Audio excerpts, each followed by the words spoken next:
How old would you be if you didn't know how old you are? And at what age does old age start? Tonight on The Best Times, we'll discuss some of the issues of getting older.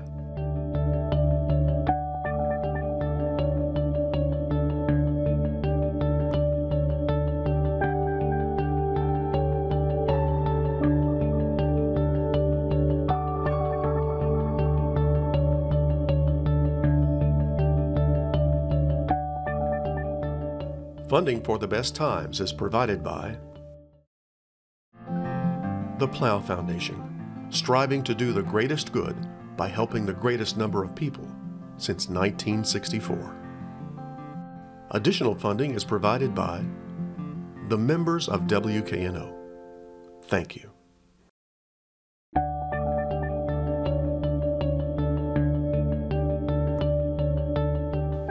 Hello, I'm Chris Hardaway. Welcome to this edition of The Best Times, a series that looks at life after 50. Poets tell us that wisdom comes with age. Do you feel wiser? And how do you feel about getting older? The great painter Pablo Picasso said, "We don't grow older, we grow riper." So as we ripen on the vines of life, here's a question for you. If you could travel back in time and meet your younger self, what advice would you give? Tonight on The Best Times, we'll try to answer that question and more as we discuss getting older.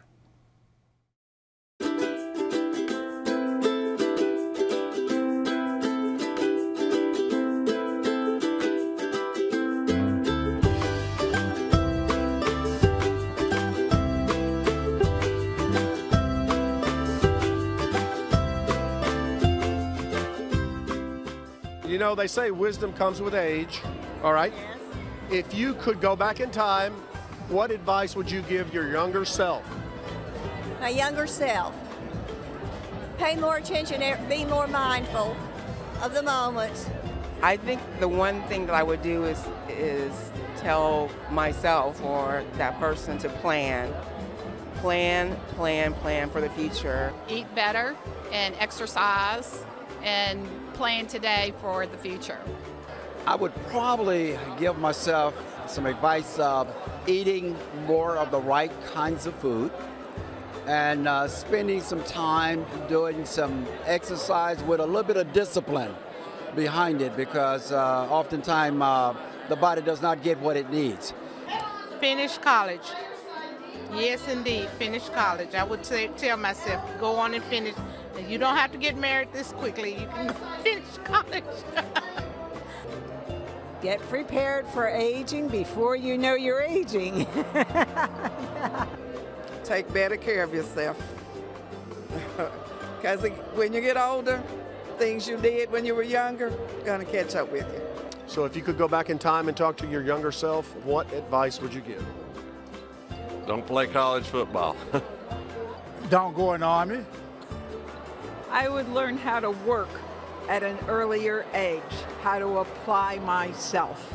I would say self, stop and think about things and decisions carefully. Just don't jump and make a quick decision. Start a 401k, enroll in a pension plan, and be very prepared for retirement, and maintain your health. If you have good health, no matter how long you live, you can enjoy it. I used to look at my parents and think they were so old and they'd slowed down and life was boring, but it is super not boring because you have all that wisdom behind you, so you don't do dumb things, which means you don't spend all this time and all this hassly stuff. It's just clean life and it is so much fun. So I'll ask all of you the same question. What advice would you give your younger self? Who wants to start with that answer? I'll start. All right, go. Well, I think it is so important to keep friendships intact because old friends are great friends, and sometimes we just let go of those friendships as we get younger. We don't cultivate them like we should, and then we really miss out later in life. Ken, what's your advice? I think it'd be take school more seriously. You know, when I was young and in school, I was in school to get done with it. Okay. from grammar school to high school to college. And my brother gave me some advice, and I wish I would have heeded it, but he said, you know, you've got the rest of your life to live and to take advantage of what you're doing now. Just spend some time on it now for these few years, and it'll improve the rest of your life. Gosh, if, you know, I think about what if I would have majored in this, but it was too hard, you know, it's just, I think if I would have paid more attention to my schooling, it would have probably made for a more productive life. Ruth Ann? Really, the thing that I would tell myself is to quit getting hung up on big things and just recognize that moments are what make memories. You know, no one ever said anything like that, and my family was very work ethic, you know, and so sometimes tasks became more important than taking care of relationships. So appreciate those small moments in life. Jimmy, how about you? I think the thing I would do if I had a chance to live over would be to take more chances. I know there were opportunities that presented itself, and most of the times I hesitated, and I think back, I wish I had done this or that. And if I had it to do over, I think I'd be more aggressive and take more chances than I had in the past. Well, I guess we've all had moments in our lives where we've been in that fork in the road, and we always wondered, right? Don't we wonder, what if I had done this? What if I'd done that? Sure. How would my life be different? Of course, we'll never know, but anyway. Let me quote some words of wisdom from you for some various celebrities and famous people, and we'll talk about it. Okay. First up is Satchel Paige. Great baseball pitcher, played professionally till he was 59 years old, and he said, how old would you be if you didn't know how old you were? Which I guess is his way of saying, how old do you feel? All right, let's go around. How old do you feel? 30. Why do you feel 30? Well, because I think I'm smart enough to know things that I didn't know in my 20s. I want to be 30. I liked 30. It was a good age because I felt good, and I think I still do feel good. I talk to myself every day about saying, how young do you want to be? Because if you truly tell yourself every day, I feel like this, whatever this is, that's truly what you feel like. So I think 30 is a good age, so I'm going to be 30. You're going to stick with 30, all right. Ken, how old do you feel? I tell you, emotionally, I feel like I'm 21. But sometimes, and the folks at this table know, I tend to kind of cut up a lot at events and things, and sometimes I have to remind myself, you know what, I'm in my 50s. You're an adult. It's time to grow up. But it's hard to grow up. So emotionally, I feel very young, but I'm reminded as I go to the back doctor again this morning, first thing on Monday morning, that I'm in my 50s, and I feel like I'm in my 60s and 70s sometimes because of my back problem. So physically, I don't feel that young, but emotionally, I still feel really young. Yeah, I got to follow up to that one in a minute. But Ruth Ann, tell me, how old do you feel? Well, that's what I was just going to follow up to that, because yesterday evening my husband and I were sitting on the porch, and I just out of the blue, we were reading, and out of the blue I looked and I said, are we grown-ups yet? You know, because we don't feel it. Physically, we definitely feel it. But emotionally and mentally, no. You know, I feel like I'm still back in my 20s. How old do you feel, Jimmy? Other than physical activity, I don't think I'm very old. The only time it shows is when I'm doing some yard work or something of that type that requires physical activity. But I think I'm kind of like Ken. I'm in the middle 20s. I still enjoy life and have a lot to contribute. Well, you know, all of your responses sort of fall in line with a Pew Research survey that I read. This was a few years ago. And they interviewed 3,000 adults. And nearly half of the respondents 50 and older said they felt at least 10 years younger. The group 65 to 74 felt 10 to 19 years younger. And then 1/6 of the people in that same group said they were 20 years younger than their chronological age. So you're in good company, obviously. But I want to go back to your comments that you've had about this, and I've always felt it too, this difference between the way our brains age and the way our bodies age. There seems to be a disconnect there, that our brains don't age, except in the case of dementia, of course, that our brains don't age at the same rate as our bodies. And why? I mean, you put it so well, but why do you think it's that way? You know, I don't know. I've thought about that before. It's like I hold on to memories in the past, and I think of myself as that person. It's easier to think of myself as that person 20 years ago than it is to physically do it, because, I mean, I used to be fast and kind of strong. My body won't let me do those things, but my mind will. So as long as my mind is working, I can be as young as I want. I think of all the things that we try to do to make ourselves younger, look younger, feel younger, whatever. And the truth is our body ages. I mean, that's going to happen no matter what.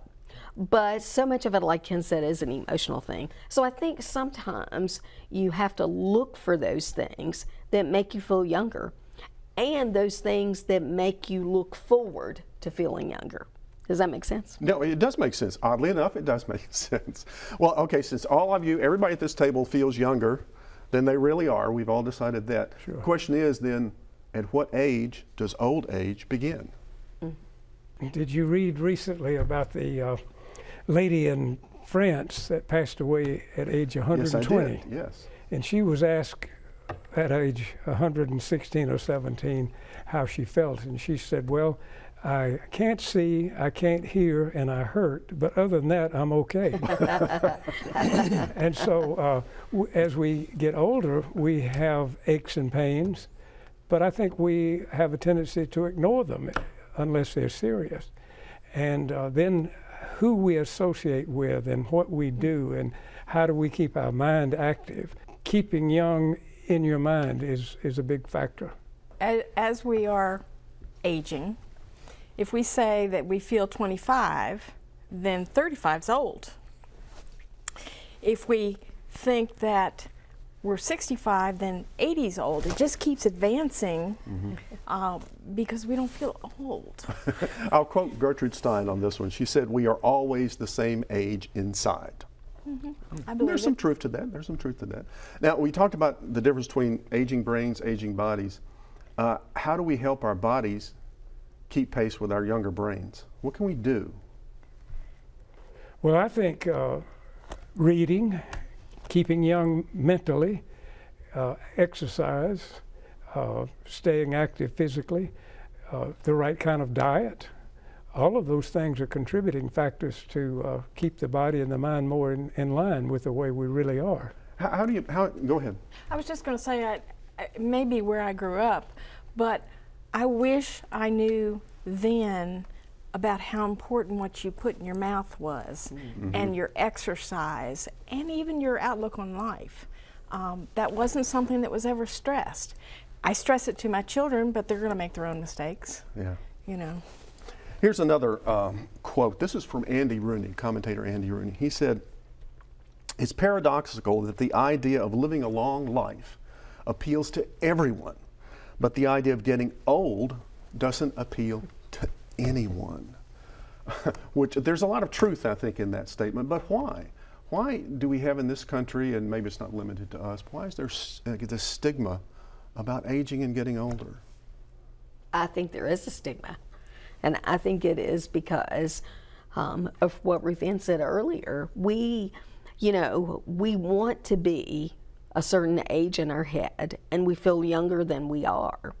But everything, and I think society does this to us too, tells us that as we get old, we're going to have this and this and this and this and this. So I think that's what we have to look at. I think we have to look at moving forward with that whole emotional mindset, like Ken said, of I want to feel this way, so I'm going to act like I feel this way. And I'm going to take care of my body so that I can feel this way longer. Have any of you ever experienced age discrimination in your life? I think I do quite often. Okay. Especially when you got as much gray hair as I have. I notice, for example, when I'm driving, people behind me seem to sense that I'm an older person, so they pass me quickly or cut you off. And by the way, I'd like to apologize. and of course, there's some advantages. You know, you go in a restaurant, you get a discount, or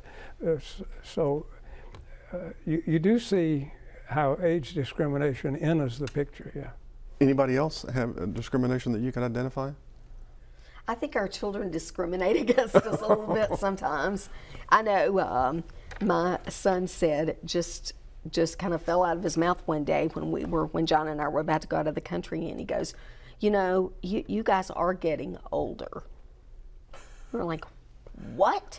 I was insulted by it. You know, you guys are getting older, and he's right. We are getting older. You know. I'll tell you a funny story too. Yeah, I just thought of this, but. So I used to play basketball, and that's the way I kept my exercise going. I played basketball, and so I was a part of a gym, and I'd go and I'd get in pickup games. And I found that when I reached my late 40s, early 50s, those pickup games were a lot more difficult to compete in. And I'll never forget, I was kind of warming up, practicing on a side goal, and this 18, 20-year-old kid comes up and he says, "Hey, you want to join our game over here? It's okay, my dad's playing with us." And I thought, man, I'm too old to be playing in pickup games in gymnasiums. And that was about the last time I did it. It was discouraging, actually. In that context, I want to talk about a word, and that word is senior. Okay? From everything I've read, Bloomers don't really like that term senior. They don't want to go to something called a senior center. They don't want any of those senior discounts if they have to ask for them. What is this problem that we have with that word senior? Well, we know at the Best Times, where we produce a senior publication, that there is an element in the public who will not want to read the Best Times because it's directed to seniors. And so it is an issue that is true, that the word senior is not a good word. And I don't know that I know what the proper word is. I was about to ask you for that word. I would love to know that word. I would love to know as well. And but yet people do seem to attach a stigma to the title senior. Maybe that all goes back to the fact that all of you think you're younger than you really are. Yeah. Maybe that's what it is. We don't want to be labeled as seniors because in our minds we're 30. We're just people. Well, and when you see that you can get in the movie theater at 65 for a cheaper amount, if you don't feel that you're a senior, you'd rather it be at 80 that you could get in cheaper. Okay, all of you work in different aspects of aging, different issues that you've dealt with in your careers. But I would like to know, what are the biggest aging issues that you personally worry about in your lives? I deal with dementia every day. I am panicked about the possibility of developing it. I can understand or why. my husband. Smack him upside the head, you know. Who else? I think most seniors that I have talked with are afraid that they'll live longer than their financial means to support themselves. That's a big one. That's a big one. Yeah. Well, that's true. I tell you, in the business that I'm in, helping people at home, we get numerous calls every week from people that really need the help. And it's a very sad situation because they need help, but they can't afford help. You know, caretaking is a huge issue, and it's only going to get bigger as the number of aged people grow.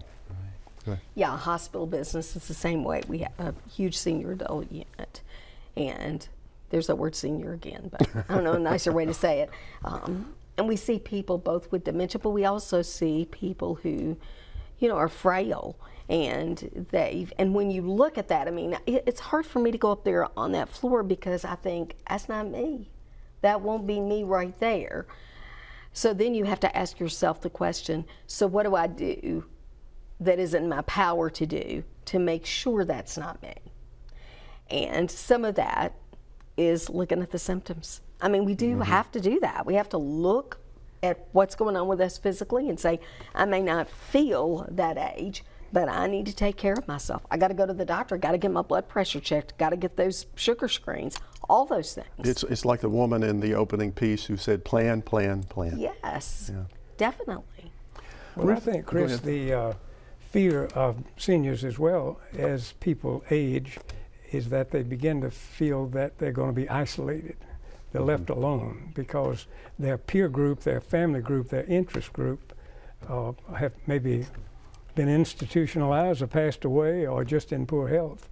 And then all of a sudden you're by yourself. And I think that's a big fear that seniors face. Yeah, that brings it back to the question that we've talked about before, which is friendships. And as your friends begin to die, who do you replace them with? How do you have that socialization, that social group that you can lean on? Where do you go to? Well, I think you have to remain active. That's one of the reasons I continue to work. But the biggest source is church activities. At least it is in the South. I don't know about other parts of the country. But each of us belong to a networking group where we meet on a regular basis. And I think that's a healthy thing to be a part of. Kind of encourages you to be out and about and be among people. Does anybody here have a bucket list, things you want to do before you leave this earth? I do. You do? What? I want to go and visit Ireland. Ireland, okay. And see where my family originally came from. Okay, I hope you achieve that. I'm planning on Anybody else? We had the January issue of the Best Times featured bucket list and what things you'd like to accomplish in your lifetime. And at my age, I've accomplished almost everything on my bucket list. Well, maybe you need to come up with some new items. I do have a couple of new ones. My wife grew up visiting a relative in South Florida, and we haven't been back to that little town in many years. That's one of the places we'd like to go. And I'd like to go to the Grand Canyon. I have never been there. Bucket list? Mine would no skydiving, nothing mine like would that? be weird. You wouldn't understand. Why not? But I'll tell you anyway. Okay, tell us. So I'm a turkey hunter. I love turkey hunting. In fact, that's what my passion in the spring is turkey hunting. In the United States, there are 4 species of turkeys, and they're in different parts of the country. My goal in life is to hunt turkeys. It's called the Grand Slam. Kill one of each type of turkey in 1 year. And I'm going to do it one day, but I've not done it yet. That's awesome. Lynn, what about you? Well, you'll love Ireland, by the way. And I visited lots of countries, and there are tons more I want to visit before I get to the cruise. The cruise is when I don't want to drive anymore or walk anymore as much, where I want people to feed me and take care of me. That sounded really good, but I think I still have it in me to do a couple more trips where I just walk and walk and walk, and I love that. All right, well, I hope you get to achieve all of your bucket list items. Okay, last question. I saved the easiest one for last. What is the key to happiness as we age? Well, I think happiness is a state of mind. I think it's something that's internal. We create it for ourselves. We can choose to be unhappy or sad, or we can choose to be positive and pleasant. And that's kind of a self-discussion that you have with yourself. It's like Mark Twain's quote, age is an issue of mind over matter. If you don't mind, it doesn't matter. Good. Anybody else? Exactly. Key to happiness as we age? I think the key to happiness is that you, as Jimmy said, you surround yourself with positive people. I think the key is people. I don't think any of us do well by ourselves. By ourselves, there are too many thoughts up there. There are too many conversations that we probably don't need to have with ourselves. So when we're with people, wherever that is, we get different perspectives, different ideas, different people motivating us. I think the key is people. Interesting. Yes, Ruth Ann. I think, along with people, that happiness comes when you continue to help other people, when you don't focus in on yourself and your aches and your pains and the doctor's appointments and things, that you just are always looking for opportunities, and there are many opportunities, to continue to help other people. And Ken, I know happiness for you is killing those 4 turkeys, but what else? Well, you know, we all know unhappy people, and they have something in common, and I think you hit it on the nail on the head, Jimmy, is attitude. If you think of having a toggle switch, a light switch on your forehead, and if that switch is down, your ego kicks in. And your ego makes you blame everybody else for everything. It makes you whine and gripe and complain. And you can't accomplish anything because that switches down into ego mode. But if you put it up into self-reflection mode, then you can become successful and happy and optimistic. When you really look at yourself, you are either the problem or you are greatness. And I think when we take responsibility for our own minds and toggle that switch up, we're happy. All right. Well, thanks to all of you for being on The Best Times in this wonderful conversation about getting older. Thank you. Great, thank you. Want more information about life after 50? Go online to watch more shows and find more resources. And send us your feedback and story ideas to besttimes@wkno.org. That's all for this edition of The Best Times. Please join us next week for more stories about life after 50. Until then, I'm Chris Hardaway. Thanks for watching. Good night. Funding for The Best Times is provided by the Plow Foundation, striving to do the greatest good by helping the greatest number of people since 1964. Additional funding is provided by the members of WKNO. Thank you.